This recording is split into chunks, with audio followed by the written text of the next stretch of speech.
Good morning, fellow citizens, and welcome to this fourth update from TIZ's Kuteteza Masankho election project.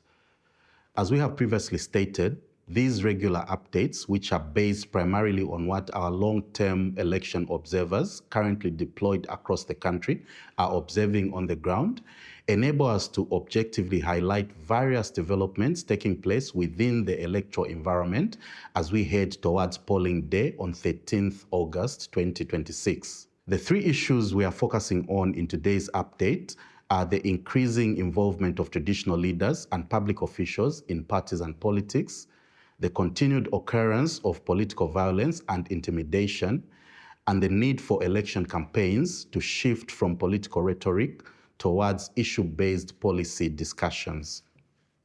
Allow me to begin with the first issue. Now, as TIZ, we have noted with very growing concern the increasing involvement of traditional leaders and public officials in partisan political activities, as well as the rise in political statements that have the potential to deepen tribal and regional divisions during this campaign period. In recent weeks, we have observed several endorsements by traditional leaders across the political divide, raising very serious concerns about the erosion of institutional neutrality. On the ruling party side, endorsements included Senior Chief Puta of Chiengi District, Chief Chikupili and Chief Kanyensha of Luano District, Chief Hamusonde of Monze, and Chief Chitambo, all of who publicly pledged support for President Hakainde Hichilema and the UPND. On the opposition side, we have noted endorsements by Senior Chief Mununga, Chief Mwamba, and Chief Nsama, all of who expressed support for Mr. Brian Munduwile's presidential bid. Now, these endorsements highlight the growing involvement of traditional leaders in partisan politics, a practice that risks undermining the electoral process by duly or unduly influencing citizens' political choices, therefore weakening democratic integrity. TIZ wishes to draw stakeholders' attention to Section 3(1) subsection 1 of the Electoral Code of Conduct under the Electoral Process Act number 35 of 2016, which states in no uncertain terms that one of the functions of the Electoral Commission of Zambia during an election season such as this one is to ensure that traditional leaders do not exert undue influence on their subjects to support a particular party or candidate. Given this very clear provision of the law, we are at pains to understand why the ECZ has continued to turn a blind eye to the blatant disregard of this provision by our traditional leaders. TIZ therefore challenges the ECZ to enforce this legal provision as required by Section 110 of the Electoral Process Act.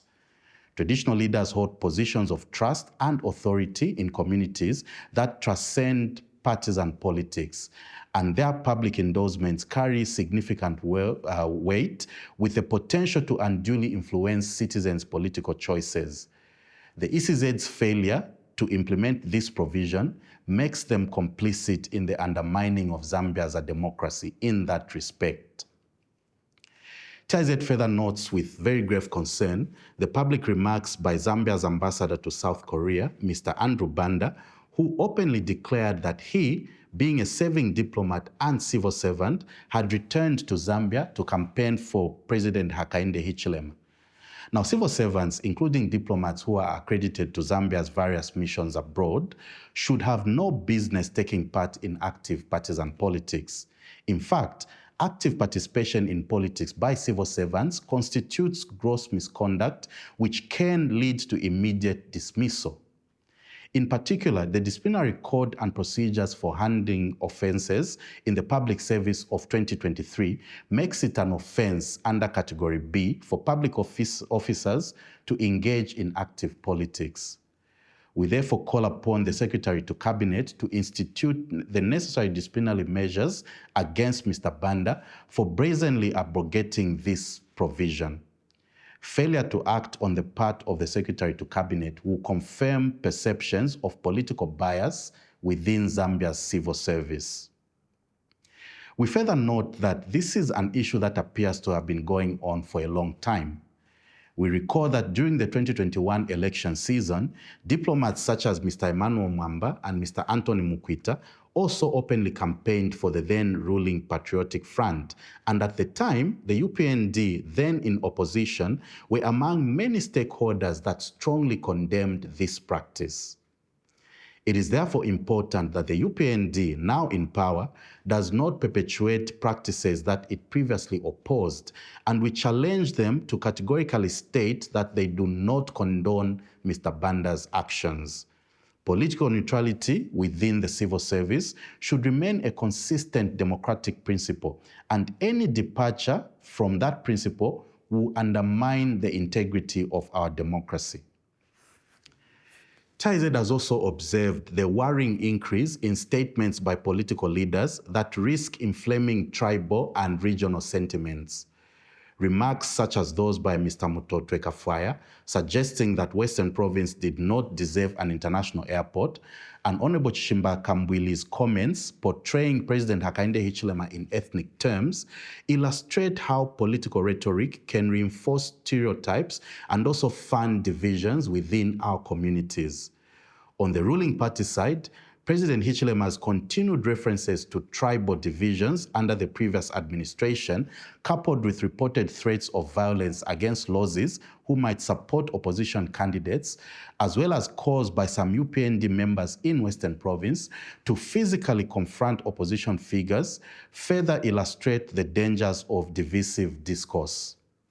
Political leaders wield very enormous influence over public discourse, and their words carry significant weight in shaping public attitudes. Regardless of political affiliation, statements that promote tribal, ethnic, or regional divisions undermine Zambia's long-standing tradition of national unity and peaceful coexistence.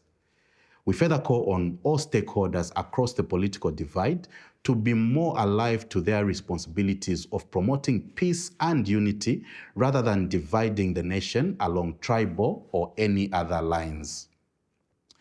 We now move to our second issue, which is the continued political violence and intimidation. As TIZ, we remain deeply concerned by the continued occurrence of political violence, intimidation, destruction of campaign materials, and attacks that are targeting political actors across the country. Among the incidents that we have monitored during this reporting period are the reported killing of the driver of an independent aspiring candidate in Magoye, the attempted disruption of an opposition mobilization meeting in Livingston, and the assault of the driver of a Tonse Alliance parliamentary candidate in Petauke, during which the campaign vehicle was also reportedly damaged. We further wish to strongly condemn the circumstances that led to the death of Mr. Nelson Chikubi of Lusaka's John Leng Township, who allegedly died after being assaulted by a suspected UPND cadres following an incident involving a radio station playing an opposition campaign song. TIZ notes that the Zambia Police Service has since instituted investigations into the matter, and we encourage a thorough and impartial investigation to establish the facts surrounding this incident. In that respect, it is our fervent hope that the Zambia Police Service will keep the public updated on the progress of this investigation rather than allow the issue to die a natural death and be eroded from public discourse. Political violence remains one of the biggest threats to the credibility of Zambia's elections. Every assault, threat, abduction, act of vandalism, and incident of intimidation undermines the constitutional right of citizens to freely participate in political activities and must be condemned in the strongest possible terms by all well-meaning stakeholders. I now move to the last issue, which is a call for policy-based election campaigns. Now, as the campaign period progresses, TIZ has observed that public discourse has continued to be dominated by political rhetoric, exchanges between political opponents, historical grievances, and personally driven debates. Comparatively less attention has been devoted to discussing concrete policy proposals and implementation strategies contained in political party manifestos. This, in our view, is very unfortunate. Elections provide citizens with an opportunity to evaluate competing visions for Zambia's future. But at the same time, they also provide political parties with the opportunity to sell their respective visions of Zambia to the general citizenry. It therefore goes without saying that citizens deserve to hear practical solutions on matters affecting their daily lives, including the economy, employment, the cost of living, health, education, constitutional reform, anti-corruption, and service delivery, among many other issues. While robust political debate is an important feature of any democracy, it should largely be anchored on substantive discussions that speak to specific ideologies and strategies for advancing the national development agenda. The general lack of such discourse continues to be a lost opportunity, and we call upon all political players to remedy this and elevate the quality of public discourse by focusing their campaigns on policies, measurable commitments, and practical solutions to the challenges facing our country. Citizens should ultimately be voting for ideas and programs that will improve their lives, not merely personalities or political rhetoric. Now, in conclusion, as Zambia moves closer to polling day on 13th August, TIZ reiterates that the responsibility for safeguarding democracy lies with all stakeholders. Political parties must promote peaceful campaigns, and they must discipline their members who engage in misconduct of any sort. Traditional leaders and public officials must uphold political neutrality at all times, and law enforcement agencies, together with the Electoral Commission of Zambia, must continue to discharge their mandates professionally, impartially, and consistently. Above all, political leaders must recognize that their words carry very significant influence and should therefore be used to unite rather than divide the nation. For our part as TIZ, we will continue monitoring electoral developments across the country, providing regular updates in that respect in order to contribute to the promotion of peaceful, transparent, accountable, credible, and inclusive elections this year. Thank you, and may God bless Zambia.